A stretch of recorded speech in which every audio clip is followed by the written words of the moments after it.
Hola, buenas tardes a todos los que nos están viendo en este momento. Les damos una cordial bienvenida. Mi nombre es Alejandra Rico, de la Secretaría de Cultura del Estado de Chihuahua, y a nombre del Forca Noroeste y el Festival de Arte Nuevo en su cuarta edición, Espacios Híbridos, les agradecemos su participación, primero que nada, en esta conferencia Arte e Imagen en el Antropoceno con Sebastián Lomelí Bravo. Y me permito leer un poco de su trayectoria. Sebastián Lomelí Bravo es profesor de carrera C de tiempo completo en la Facultad de Filosofía y Letras de la UNAM e investigador nacional nivel 1 desde el 2020. Doctor, maestro y licenciado en Filosofía por la Universidad Nacional Autónoma de México. Se ha especializado en estética y filosofía del arte orientada a las prácticas artísticas contemporáneas con tecnología. Es uno de los miembros fundadores del Grupo Interdisciplinar de Investigación y Producción Artística Arte más Ciencia, el cual ha posicionado a la UNAM a nivel internacional en los círculos de arte con nuevos medios y los entrecruces de las ciencias, las artes y las humanidades.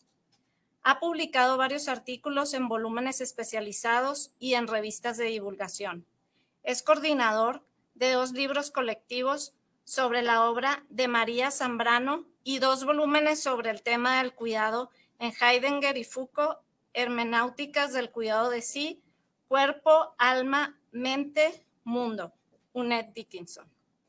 Y en esta conferencia, mediante una interpretación crítica, se discutirán los modos en los que se sitúan las representaciones y los proyectos artísticos frente al calentamiento global y el antropoceno.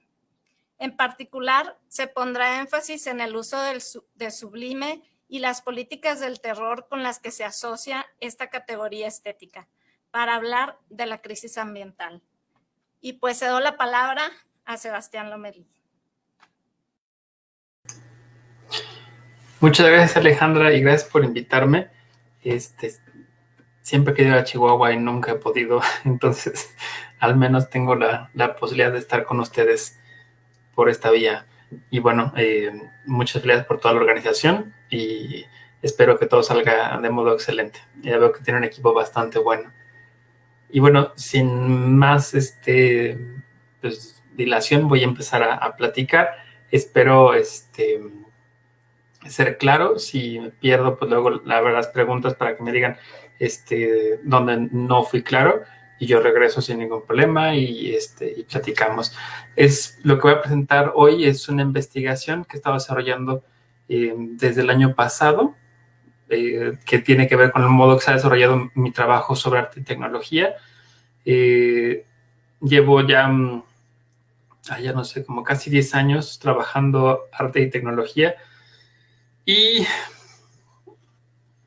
mi tesis doctoral fue sobre bioarte, un poco una crítica al uso de estos conceptos como arte con medios como videoarte, bioarte, utilizando siempre la tecnología como concepto base para analizar, ¿no?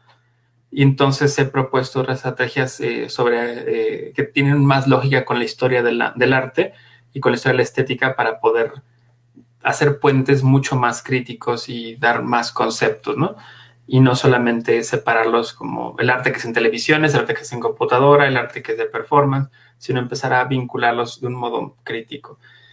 Y trabajando con cuestiones de vida artificial y vida en el laboratorio, poco a poco fui saliendo al tema de la imagen y la ecología, que a lo mejor no es tan claro por qué se vinculan, y parte de mi investigación es eso, suponer que que no hay pensamiento ecológico que no esté en cierta medida atravesado por imágenes en el sentido más llano posible, ¿no? Las imágenes que vemos de naturaleza, pero también supuestos de lo que es la naturaleza. Y esta combinación dificulta mucho el trabajo ya de cómo se remedia o cómo se trabaja con el medio ambiente. Y por supuesto nos lleva a ciertas políticas ambientales y evita otras, ¿no? Este trabajo lo empecé también a desarrollar tanto con arte más ciencia, como he trabajado con un colectivo de interdisciplinar que se llama INMEN, que es el Instituto de Intersticiología de México. Es un poco un chiste acerca del surgimiento de institutos sin ningún sentido. Aquí en este caso tenemos una antropóloga, un geógrafo, artistas, un biólogo. Entonces es un grupo mucho más joven que Arte Más Ciencia y trabaja sobre todo con el agua de Guadalupe. Voy a llegar al final a eso, hablando de nuestra experiencia en la segunda Bienal de la UNAM, que estuvo este año, pero va a ser un recorrido un poco largo para dar un poco de elementos que yo creo que puede ser de interés, ¿no? Para el auditorio. Entonces, les voy a poner la presentación. Espero no tenga...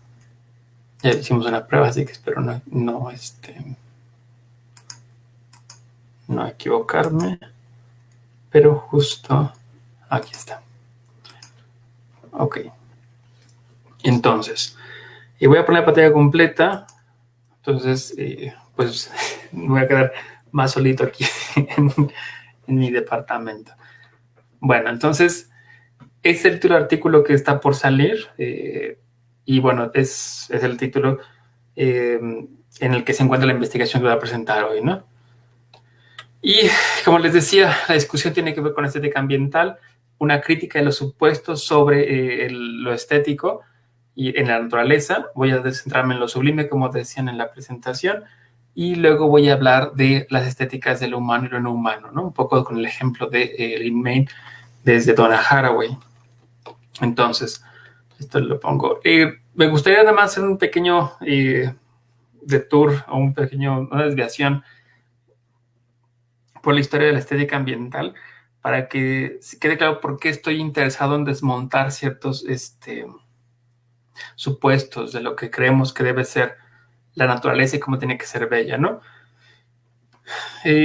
La mayoría debe saber más o menos que las prácticas artísticas o el arte del siglo XX ha sido muy convulso, ¿no? Ha habido muchos cambios y las teorías han surgido como hongos por todas partes, ¿no? Pero la mayoría suelen centrarse en el tema de cómo el arte se vuelve central y es el objeto de discusión. No siempre es el arte bello, es el arte que puede ser repugnante, abstracto, frío, etc. Y entonces en el 66 un británico, Hepburn, decide hacer un artículo muy curioso que se llama el abandono, el olvido de la belleza natural en la estética contemporánea. Este artículo revisa profundamente el famoso libro de Kant de la crítica del juicio del discernimiento, según la traducción que se quiera, y lo apropia de un modo muy interesante, o sea, está completamente interiorizado y lo presenta, y nos ayuda a pensar qué significaría apreciar la naturaleza. El texto tiene muchísimos críticos, y yo creo que lo interesante es que es un texto, no quiero llamar ingenuo, pero sí que se avienta al ruedo a pesar de lo que pueda pasar. Y entonces tiene mucho interés porque le va a llover por todos lados, ¿no? Algunas ideas de esta tesis es que no tenemos ningún concepto para hablar de belleza natural en la estética contemporánea, porque siempre estamos pensando en cómo estar frente al objeto de contemplación, y él utiliza contemplación, un concepto que más o menos se ha perdido en las estéticas del arte. Porque no estamos frente a la naturaleza, estamos en ella, ¿no? Y piensen que se está imaginando estar en el campo, sobre todo. Lo digo porque de repente cuando decimos belleza natural, a lo mejor algunos sí están pensando una cosa que me parece muy interesante, que se fijan en insectos o en flores y estas formas bellas que nos gustan, ¿no?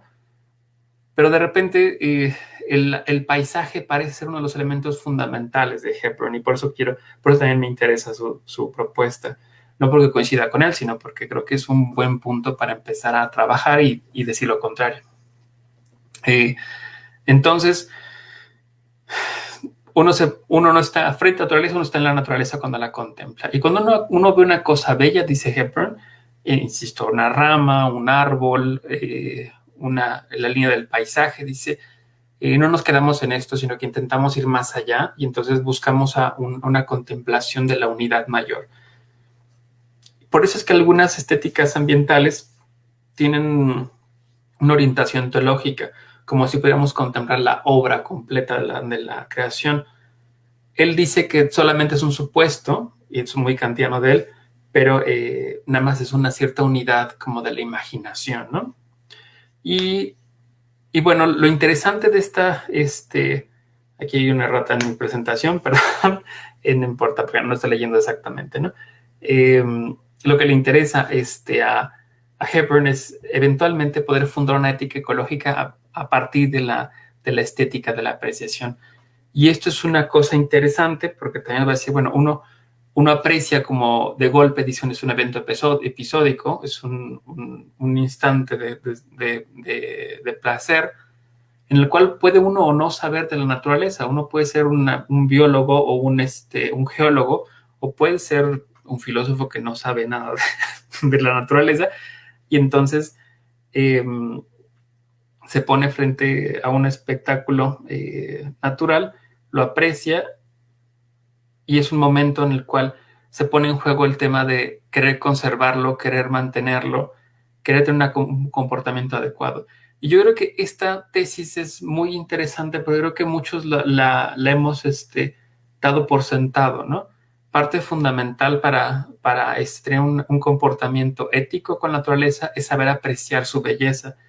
Y esa es una de las tesis que va a estar circulando en estos círculos, perdón. Bueno, pues sí, en estos grupos de teóricos, pero bueno, no es tan simple como uno creería, ¿no? Hay un pequeño artículo que es, bueno, pues sí es un pequeño artículo, pero tiene muy buenas, es muy contundente, de Samantha Clark, en el cual critica, dice, bueno, es que este señor, bueno, no dice señor, no, lo tiene con más respeto, se olvida que el arte hace mucho no está en el museo, ¿no? Se ha salido relacional, y desde el situacionismo su discusión de cómo el arte no tiene herramientas para hablar de la experiencia ambiental es equivocada. Y me parece que es un buen texto para iniciar una crítica seria desde la estética, ¿no? Entonces, este texto se lo recomiendo. Pero además, eso es solamente una crítica desde los alcances que puede tener la estética tradicional para hablar de la naturaleza. Samantha Clark dice, hay muchos, ¿no? Y bueno, para muestra basta un botón, y aquí Nancy Holt con los túneles, pues es una obra que nos recuerda cómo son los observatorios. Recuerden que cada uno de estos túneles que están en Utah tienen perforaciones, se ven ahí en la foto, y esas perforaciones tienen que ver con las estrellas, y uno puede ver el equinoccio. Es un observatorio que recuerda a las construcciones primitivas, no lo digo primitivas en el sentido negativo, sino incluso prehistóricas, pero es la palabra que estaba usando, quería usar, y no tiene un marco, ¿no? De hecho, el tema del marco es muy divertido en esta obra, porque uno se mete a los tubos y entonces la naturaleza queda enmarcada con el círculo, no con el famoso rectángulo del paisaje o de la pintura, que es un rectángulo, ¿no? Entonces, además, cada agujerito no nos lleva solamente un objeto que está inmediatamente frente a nosotros, sino que es una estrella que está a años luz de nosotros, ¿no? Entonces, es una obra muy bonita para compararla con el tema de cómo representamos la naturaleza, porque juega con esta idea, ¿no? Y bueno, el debate continúa, y tenemos dos posturas, podemos llamarlas, ya podemos distinguirlas entre gente como Malcolm Budd y Berland, que se une a la tradición hegeliana, que ahí también estaría Sixto Castro, y por supuesto podemos aumentar a los teóricos del arte como Panofsky, Gombrich, Alpers y el teórico Maderuelo, ¿no? Todos ellos van a decir, bueno, es que no hay una contemplación de la naturaleza que no pase justo por un supuesto histórico, ¿no? Una comprensión de un pueblo, de cómo es la naturaleza. Entonces no podemos hablar de ser humano y naturaleza bella, ni naturaleza solamente como naturaleza. El único que querrá hacer eso y se enrolla mucho en argumentos es Bot. No concuerdo con él. Yo creo que es interesante leerlo justo porque es un esfuerzo para intentar mostrar lo que yo creo que no logra hacer.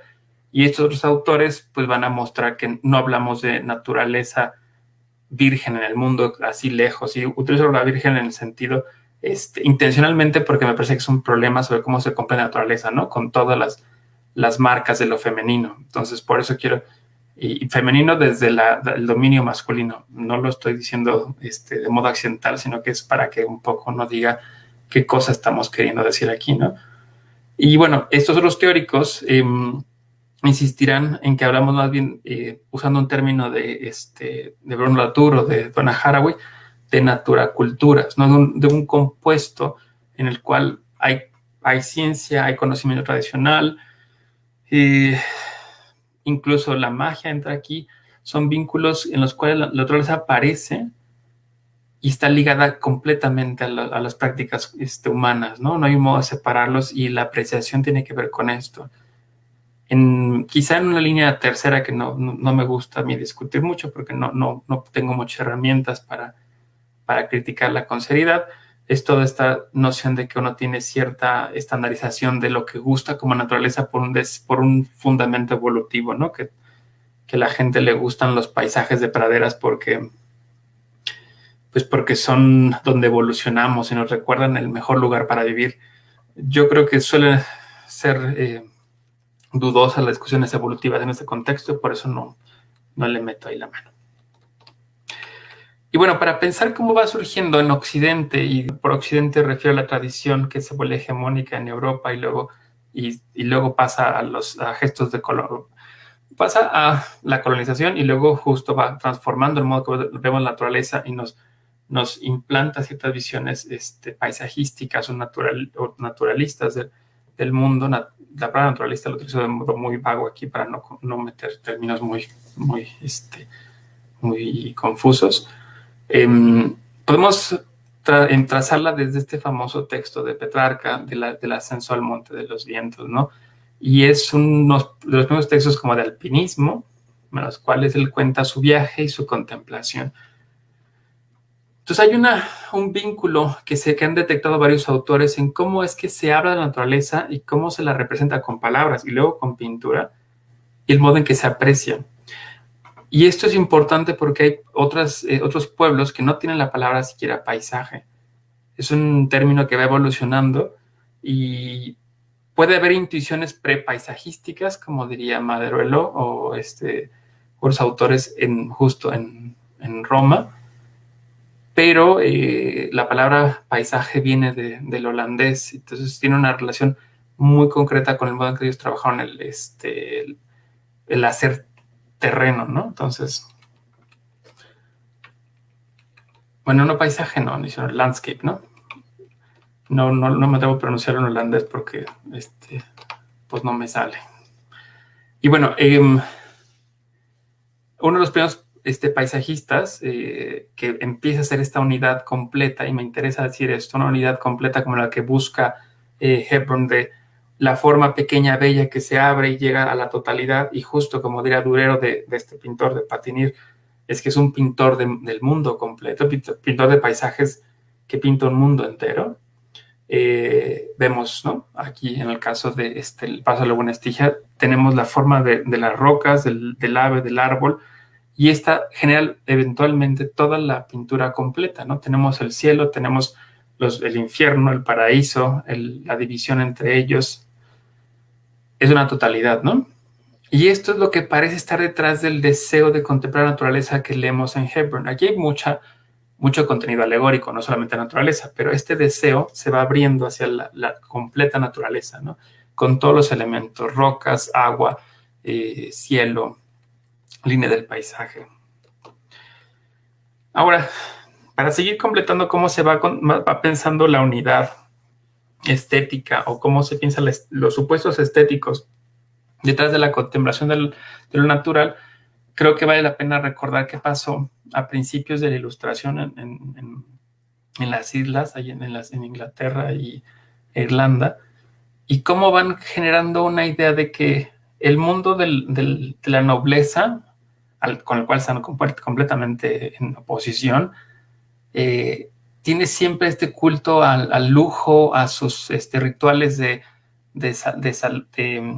cámara, tienen las pinturas ahí, la gente se forma en los ideales clásicos de la antigüedad, y entonces hay un rechazo a esta formación demasiado culta de las academias, y asumen varios teóricos de los jardines, a eso es lo que voy a hablar, que todo mundo prefiere un jardín a una obra de arte. Y ahí está el republicanismo del gusto. Es decir, yo no tengo que haber estudiado arte, yo no tengo que ir a ver los mármoles que están en el Vaticano para tener buen gusto. La naturaleza es la maestra del gusto. Y el jardín va a ser una cosa que les permite apreciar la naturaleza embellecida, digamos, tecnificada, aunque, porque bueno, la naturaleza salvaje siempre es demasiado salvaje para la conciencia ilustrada, ¿no? Entonces el jardín se vuelve una cosa interesante porque es una representación de la naturaleza, porque incluso se enmarca, en el sentido, y es una cosa muy importante para estos teóricos, los muros son un marco, lo pongo justo en contraposición a lo que decíamos ahorita con Hepburn, o sea, no, tenemos la naturaleza abierta, el jardín es una naturaleza enmarcada, que remite no a cualquier cosa, sino que en Europa está remitiendo al Edén. Entonces, es un enmarcamiento de la naturaleza que es edénico, ¿no? Entonces, lo que está detrás de la contemplación de la naturaleza es una noción de pasado perdido y de virginidad, ¿no? Entonces, hay un montón de jardines que recuperan la tradición romana de las villas. Esto es el Renacimiento, perdón, esto es anterior. Una discusión muy amplia de si estos jardines con los setos recortados son feos, y es muy divertido leerlos porque se enojan porque alguien recorta los arbolitos con formas de cuadrados, ¿no? Imagínense que hubieran pensado cuando recortan los árboles ahora como con formas de patitos o de caricaturas, les daría un ataque, ¿no? Como es que la naturaleza no es libre, y les interesa que sea libre justo porque es tan libre como si quiere que sea el ser humano, ¿no? Entonces hay una comparación ahí en estas cosas, en lo que esperamos de las formas geométricas y etcétera. Pero bueno, la contraparte del jardín geométrico son ciertas aberraciones de la imaginación, como Bomarzo, ¿no? También en Italia, que es un jardín renacentista que pues esto tiene esculturas y estaba escondido en un monte, ¿no? ¿Cuál era el buen jardín? Pues este jardín, ¿no? Estos son los jardines en los cuales que parece que todo está naturalmente creciendo, pero hay técnica en todo, ¿no?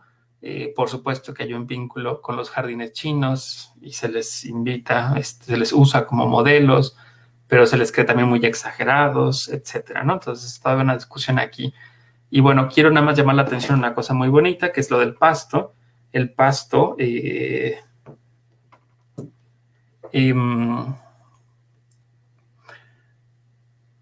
pues bueno, el césped es algo así como que parece que es característico de todo jardín. Y ahorita vamos a ver qué va a pasar cuando veamos qué ocurre con el pasto en otros lugares, ¿no? El pasto, los distintos tipos de pasto han llegado a América, la mesón ligera africano, y pues bueno, se vuelve una planta problemática para los ecosistemas, ¿no? La gente utiliza los céspedes para decorar su jardín trasero, y de repente el césped se escapa y llega a la zona, a la reserva natural, ¿no? Bueno, o sea, aquí en la Ciudad de México, por ejemplo, en la UNAM, la reserva ecológica está llena de problemas por tener justo el pasto creciendo por todas partes, ¿no? La referencia a los jardines de Kew. Y es un jardín de... bueno, es un jardín de Chambers el que estaba puesto aquí, lo puse al red. Ajá. Es un jardín que justo el que cité fue el que lo diseñó. Y acá otro ejemplo de jardín ilustrado en inglés. No es lo que están queriendo decir. Ahora, dicho esto, me parece que tenemos el camino abierto para asumir que si queremos tener un acercamiento ecológico crítico, hay que iniciar por revisar desde dónde estamos apreciando la naturaleza, porque creo que en algún sentido es parte de lo que interfiere con nuestro comportamiento ético y cómo se modela ese comportamiento ético. Es decir, hacemos ciertas cosas esperando llegar a ciertos resultados estéticos. Si no se ve el lago como quiero que se vea, es posible que no me comprometa al cuidado como me lo están sugiriendo, ¿no? Si yo quiero, y esto pasó en el agua de Guadalupe, los vecinos, y bueno, la empresa más bien, hizo resolver el impacto de su construcción sembrando un montón de coníferas. Y entonces quería hacer como esta fantasía de bosque europeo frío y acogedor, por así decirlo. Y metió una planta que no corresponde ahí y además la sembró una junto a la otra para que no se pueda ver el lago, nada más quede como paisaje y no vea la basura que está enfrente. Y pues se vuelve un conflicto porque pues todas ¿cómo se llaman estas? No son las agujas de los pinos caen a la tierra y no se están degradando, ¿no? Es un tapete de agujas que más bien evita el crecimiento de otras cosas, ¿no? Pero bueno, entonces, para pensar de dónde estamos identificando nuestros problemas ecológicos, ha habido varios autores que han trabajado de este lado, ¿no? Están los de la ecología profunda, que es como vamos a pensar, criticar la naturaleza, porque de hecho hay una cosa aquí paradójica. Usamos una naturaleza que se forjó justo en la época en la cual inició la depredación y la destrucción natural. Y esa época es la modernidad, ellos lo detectan así. Ahorita la de la ilustración. Y es paradójico porque parece que están observando la naturaleza, pero la están volviendo, según esos autores, un espacio de uso y de explotación.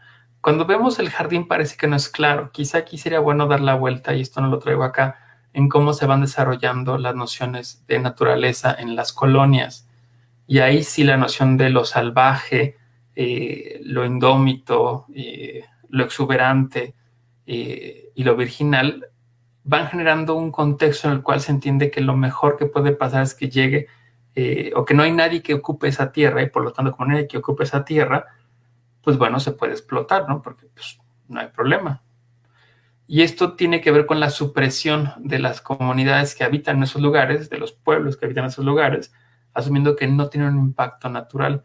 Aquí en México el colonialismo fue un poco más violento, quizá en términos de confrontación de culturas, como culturas, aunque se entienda como salvaje, pero está muy estudiado como en la Amazonía se creyó que no, y se creyó hasta hace no mucho que pues la Amazonía es salvaje y virgen por excelencia.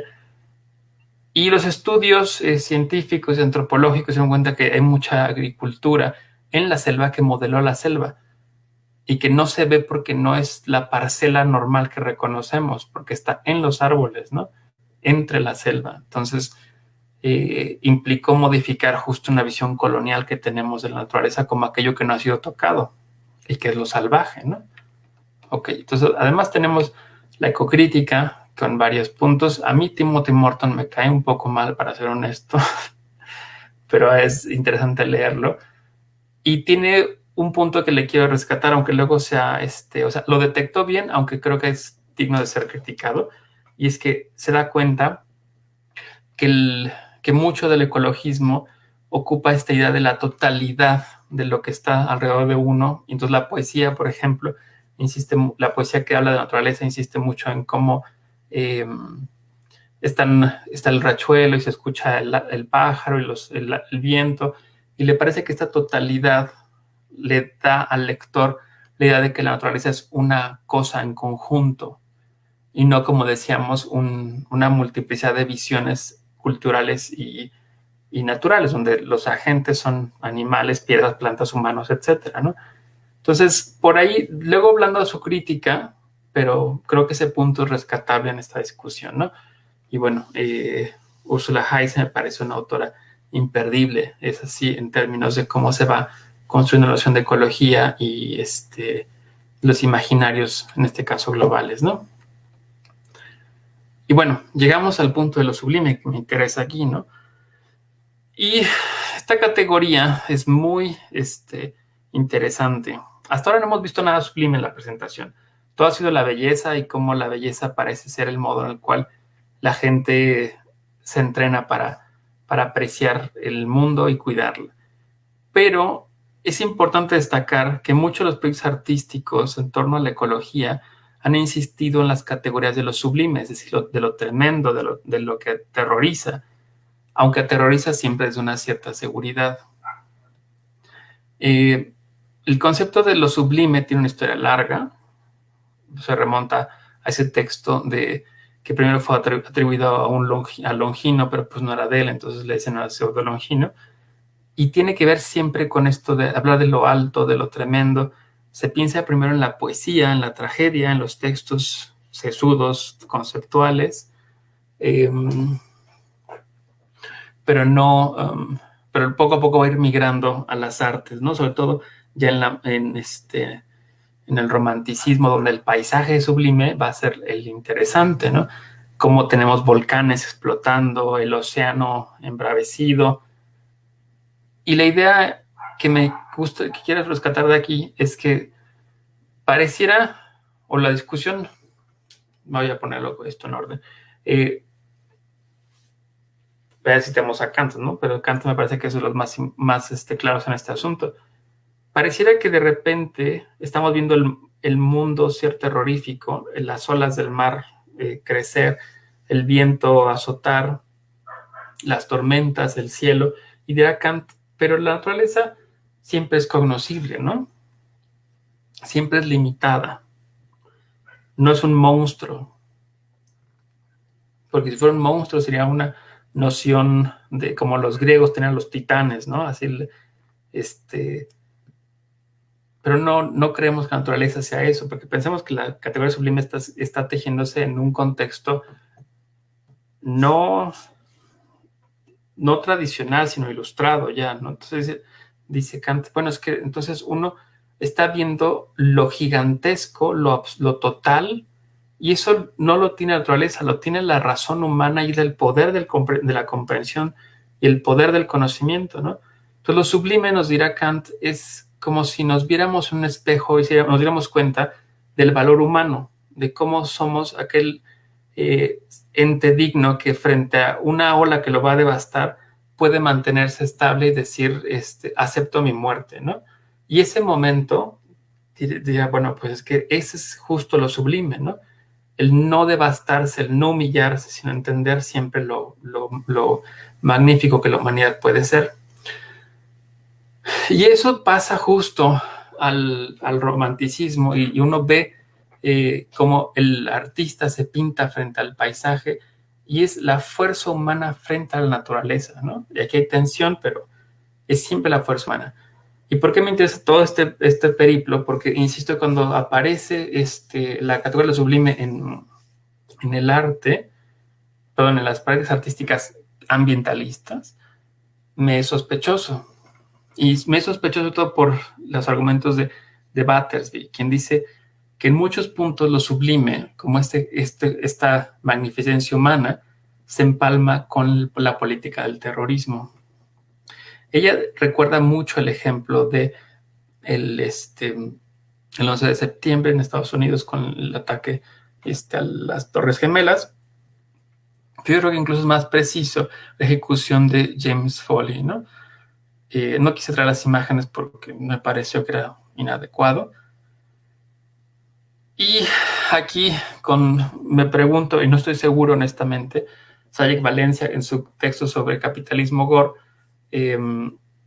dice que la política mexicana es gore, que es ridícula, que es un montaje, y yo diría es sucia en el sentido de estos de cuerpos colgados, no porque sea menos terrible, sino porque tiene una cosa que no apunta hacia esta limpieza aterrorizante del sublime. No creo que ninguna categoría sea mejor que la otra, solamente es intentar ser preciso, ¿no? Sí, pero hay una cosa que me gustaría hablar de políticas del terror. Y el fascismo, pues, ha ocupado mucho las políticas del terror, el futurismo ocupó lo sublime, y es la fuerza y el poder representado, ¿no? Como un quantum gigantesco, incalculable, ¿no?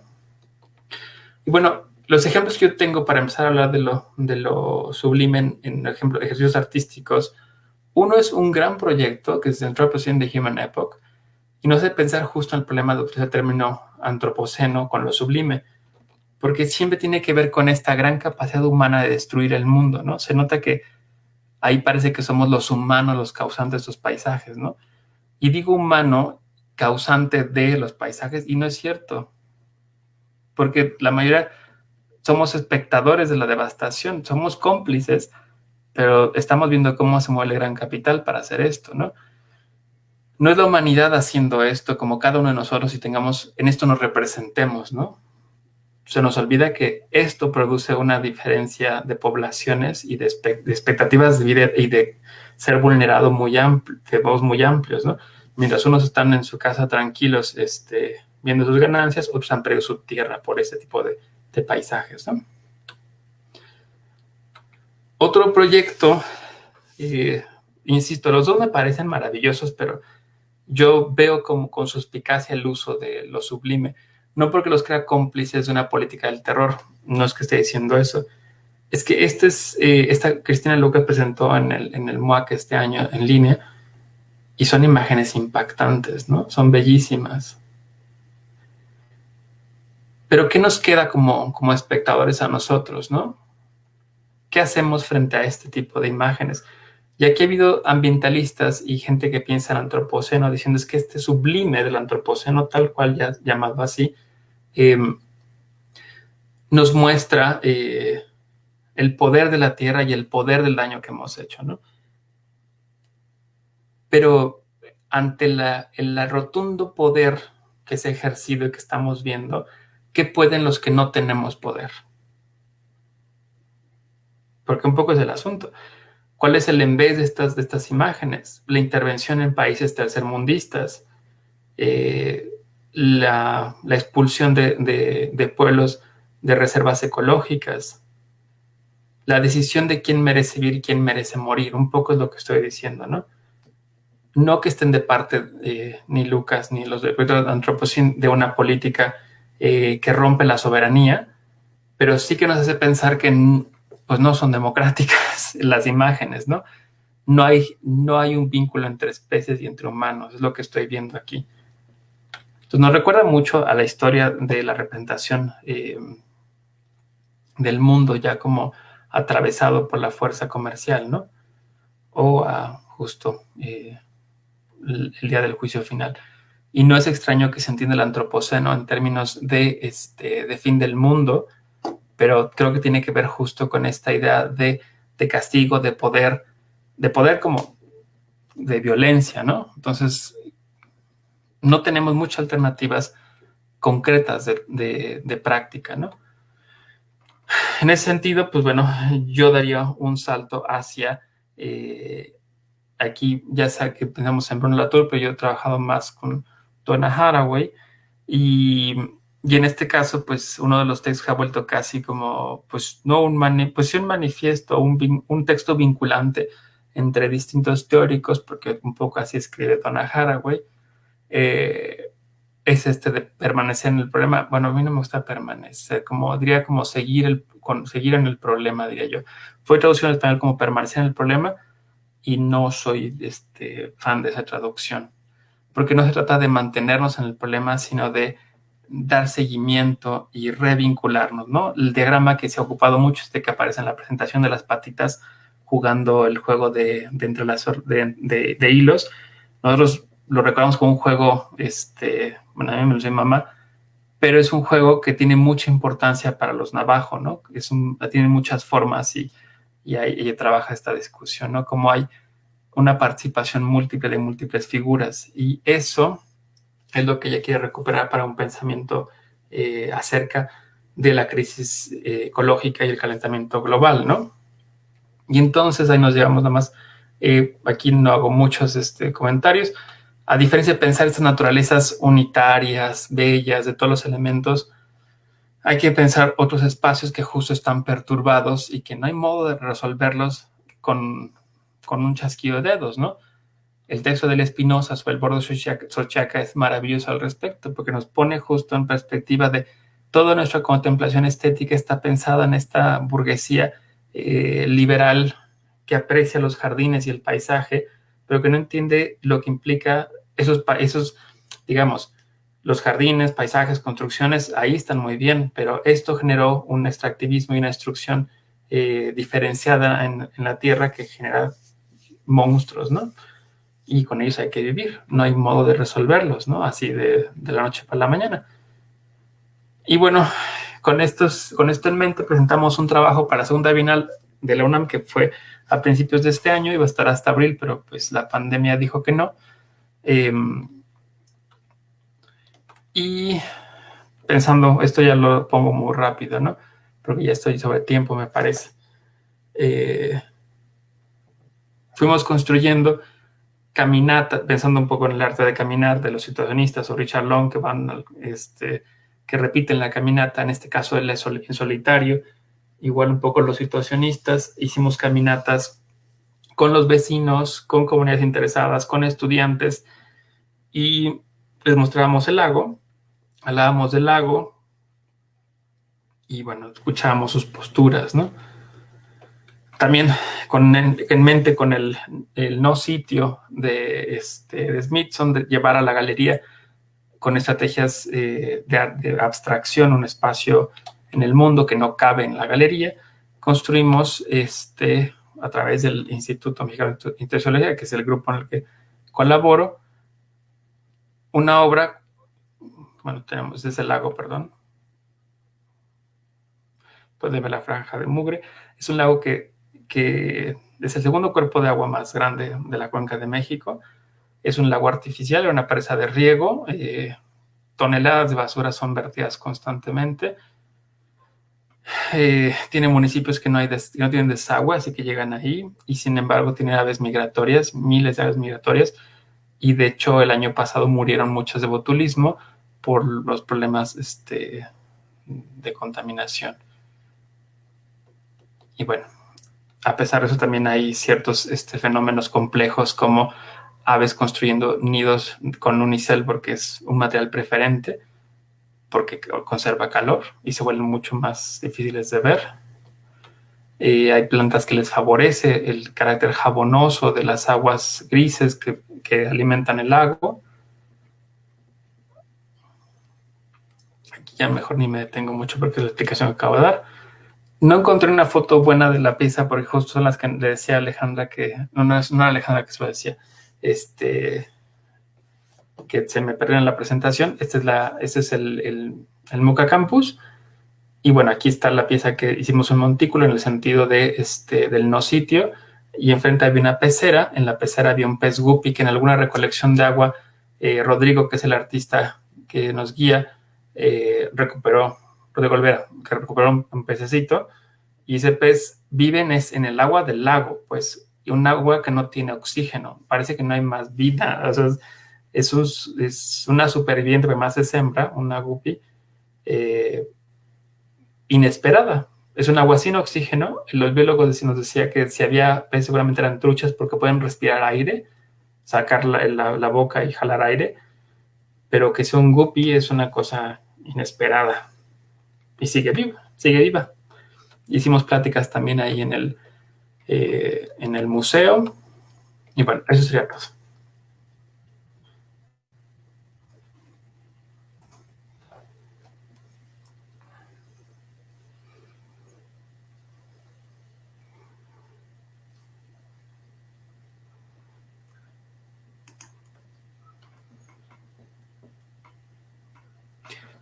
Listo.